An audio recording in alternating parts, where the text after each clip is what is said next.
Hey everyone, it's Finn here with the NOLA Nerdcast with another review, this time for Mina the Hollower by Yacht Club Games. I want to thank them for the review code that they provided, and I'm just going to jump right in because there is a lot to talk about with this game. For anyone that has enjoyed Shovel Knight over the past decade or so, has probably been very anticipatory of Mina the Hollower finally coming out, and once it did, they did not disappoint. This game came out swinging. Yacht Club did not waste any of the extra development time they got from this game. It was supposed to come out, I think, in like 22 or 23, and it got pushed back, but for good reason, because the polish and the amount of content crammed into this game, absolutely absurd. But jumping right into it, for those unfamiliar, because it's possible, if Shovel Knight was a love letter to like Mega Man and classic Castlevania, maybe a little Zelda 2 action in there, then Mina the Hollower at first glance looks to be the love letter to Link's Awakening. But really, it's actually a lot more Dark Souls meets Castlevania. Link's Awakening gets it from the aesthetic with the top-down perspective, but gameplay-wise, it's a lot more pulling from Castlevania and Dark Souls. Dark Souls, you get that reference a lot, but it's because, like Dark Souls, it's a game where if you die, you lose all of your money, all of your belongings, and unless you can make it back to where you were, they're gone forever. And whether or not you enjoy Dark Souls comparisons, I'm not sure I would call it a Souls-like game, but it does share that very core mechanic. And once you tell people about it, they instinctively know what that entails. And then the Castlevania, just in terms of the way the combat works, the ability of like the sidearms being the sub-weapons in Castlevania. Honestly, at the end of the day, where it pulls its homages from and its inspirations does not matter because Mina the Hollower is entirely its own game. It just, you can appreciate it by what it pulls from, just like Shovel Knight. It was its own game, even though it wore its inspirations on its sleeve. And so Mina the Hollower does that as well, but Yacht Club once again turned it into its own identity, and gaming is better for it. To spoil what I think about it. Turns out game's real good. So Mina is a hollower, which they never really go into too much depth in, but it's more like, what if one part adventurer, one part mad scientist? And Mina has been called back to this island where they had built these fantastical spires that provided the citizens with wonderful benefits, and someone has been sabotaging them, and darkness is creeping across the isle. Mina has been called in from her benefactor that she once worked with to help save the island. And so there you go. That's what happens. What follows plot-wise, I will not spoil, because compared to Shovel Knight, Mina has much more plot, and in a fun way. The final hours of Mina alone are just a non-stop parade of like fun little moments, and the story was told through all of the different side characters, the side quests, how much you choose to do or not do. The world gets fleshed out really nicely. There's these really cool, after every dungeon, you get these little newspaper clippings that you can read that kind of recap what you just did and give you hints about what's to come. And I think it's a really nice way to get you invested in the world. There's tons of NPCs to talk to. There's side quests for days. There's a hub town and castle that is so dense with people to talk to, hidden secrets to discover, side quests to perform. None of it is tracked. There is no map. There is no guide point or a waypoint system to take you where you want to go. It's all organic. You can be told something as simple as, man, I sure do wish I could experience a snowball once in my life. And then you can go to the ice area. And if you remember, A, where that person was, and B, what they wanted, then you can perform that, bring them what they want. It's always going to be tricky, but if you can figure it out, you're going to be rewarded with something cool. And that's what I really love, is that this game is so dense with content and secrets. Every screen seems to have something hidden in it, or something secret, something to uncover that could be connected to screens dozens away through different shortcuts or warp pipes or what have you. There's always something to discover. There's always something to do. It's absolutely wild. I can't even imagine what a 100% speed run of this game would look like. I personally finished it with about 85% completion in about, I want to say like 20 plus hours, 24 hours, something around that line. And the urge to just jump right back in with a New Game Plus was so strong. But I didn't, because I had other things to do. But I could have. And I still would have had a great time and probably discovered even more stuff. Speaking of what you uncover and do, Mina has so many things to unlock and discover and upgrade yourself. So there's 5 weapons. You start with a choice of 3, whether it's the whip/flail that you probably saw prominently displayed in all the key art and everything, a set of twin daggers, or a hammer. Later on, you can find a gun and a shield.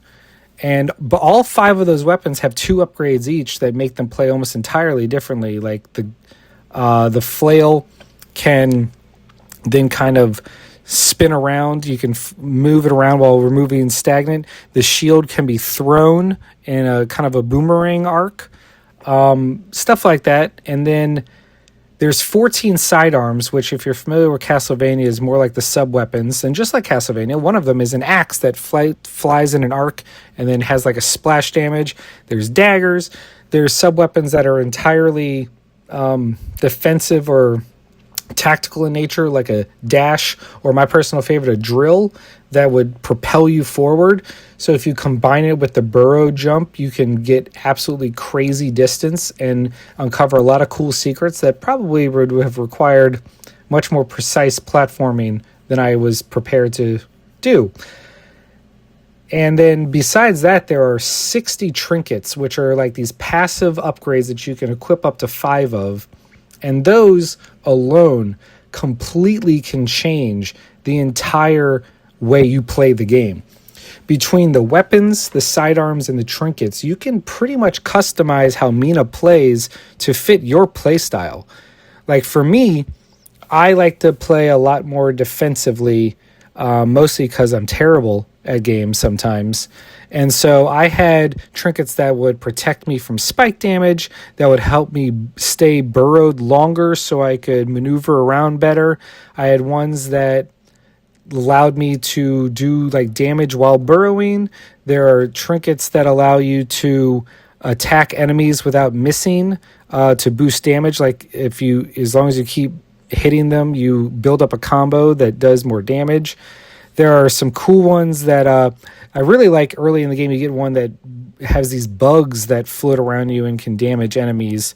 That's really cool. You can have one where you get bounced back up when you fall into a pit, so it reduces pit damage and gives you like a chance to recover. Like there's so many different trinkets out there that completely change how you play, and it's just really cool to see as each trinket you unlock, it allows you to kind of just completely change how you approach combat or different platforming sections.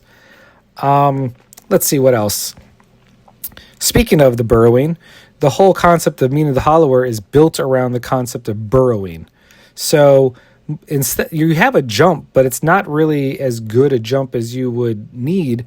And so Mina can burrow underground and then pop out and get an extra burst of distance. It allows you to avoid damage, maneuver around enemies, to pop up behind them and sneak attack them.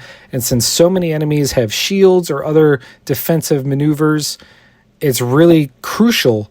And the way the game builds these areas, like every one of the distinct areas and dungeons attached to those areas has different gimmicks and mechanics that completely change how you approach traversal. Whether it's like these ice areas, snow and rail system that you can grind on, or the swamp areas needing to use boats and maneuver around water, or even the crypts, pits and stuff, even though it's earlier on. Like, everything in the game allows you to learn a different kind of way to move around as Mina. Speaking of, there are 6 dungeons, each one with a very distinct area and a very unique identity.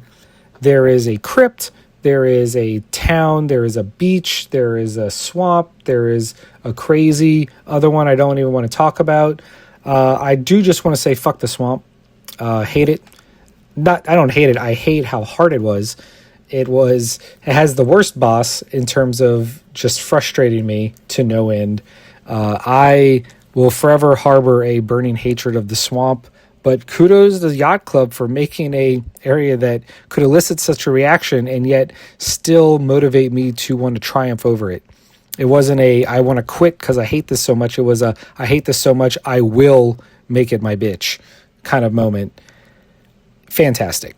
And speaking of fantastic, you cannot talk about Mina the Hollower without talking about the absolute perfect pixel art aesthetic and vibes. The graphics are untouched. When it zooms out, when you enter a new dungeon area and you get this incredible quote-unquote cutscene of Mina approaching the area, it's beautiful. Every area has a different color scheme and a different vibe, and the graphics make everything look so stand out, right? Like, pixel art graphics can sometimes blur together or get muddy, but not here. It is untouched in its quality, and the music is somehow even better. Every track is an absolute hit. Every area, the mood immediately is perfectly matched with the music behind it. It is incredible. If you are not playing this with the music on full blast or some headphones, you are doing yourself a disservice. It's just incredible. Kudos to everyone. Yacht Club is on top of their game with this. The story as a whole was just charming with crazy moments near the end. It's just so much fun. The bosses are all larger than life, incredibly inventive, have very cool visuals, really cool mechanics. I love the first boss. It's like a statue plant boss. It was really cool. There was an evil house sub-boss, which I thought was really interesting and inventive. And I don't want to go too much into it because half the fun is discovering, like, oh, I have to fight this. That's crazy. One thing I didn't care for, but I understand why they didn't, was I really rued the lack of a map, because sometimes I just didn't know how to get back to where I needed to go. I knew there was a quest that I had the thing I needed to do, or I had accomplished something that I needed to go back and report on, and it took me forever sometimes to figure out how to get back to where I was. Now, Mina is very good about gradually opening up shortcuts. At first, there's tons of places you can't access, and eventually, as you gain new abilities or unlock new areas that give you access to new areas from there, you can unlock shortcuts that are then forever open for the rest of the game. And so as you progress, you just get a better grasp of the map. And just like the rest of the game, I guess the reason they don't let you see a little map is because you get that sense of accomplishment as you learn and figure out where to go yourself. So even though I personally would have loved one, I understand, and I'm not going to hate on them for it. Now, one thing I will 100% give them full credit for, I have never seen a game involve this much fantastic just user control over their experience. There are well over 200, I think maybe even 250 something modifiers to this game that you can use to either make the game easier, make the game harder, or make the game more absurd. Whether it's making Mina 4 times as big, or disabling all enemies so that you can just explore the game, turning off the ability to fall into a pit or water and just walk on air. You can make it so that you can level up 10 times faster. You can make it so that enemies drop an obnoxious amount of money. You can make it so that enemies hit way harder. You can make it so that you take more damage, that you heal less. There are so many modifiers to customize how you want to play the game, and I think that's fantastic because no one is begrudging this game for being difficult. This is a very difficult game. You will get challenged. But instead of going the Dark Souls route of get good and I refuse to sully my game with a difficulty setting, Mina was like, hey, we're going to give you every tool we can think of. You create the experience that gives you the perfect blend of challenge and also makes you want to keep playing. And I think that's incredible. No one's stopping you from not using the modifiers. No one's stopping you from not making it harder. But if the difference is turning on a modifier to make the game easy or dropping the game and not experiencing it to the end, I think it's awesome that they give people that chance. So I'm rambling. End of the day, Mina the Hollower is one of the finest games to come out this year and is going to be a mainstay of best indie games lists for a long time. And it further cements that Yacht Club Games is just one of the best in the industry of what they do.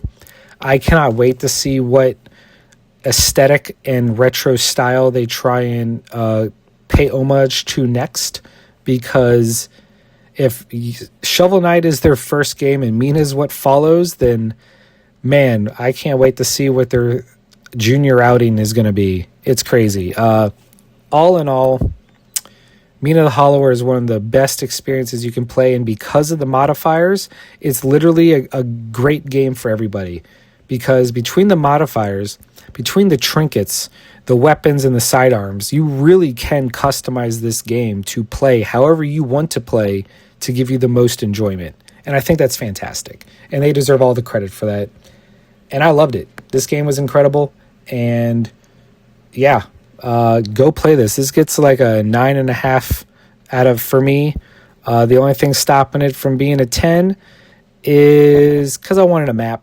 And that's just me. But 9.5, like it's just a damn good game.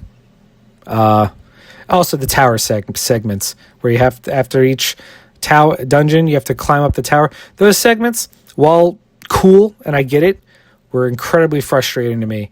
I sucked so bad at them, and I had never been more tempted to turn on a modifier to just make them a non-factor, but I couldn't do it.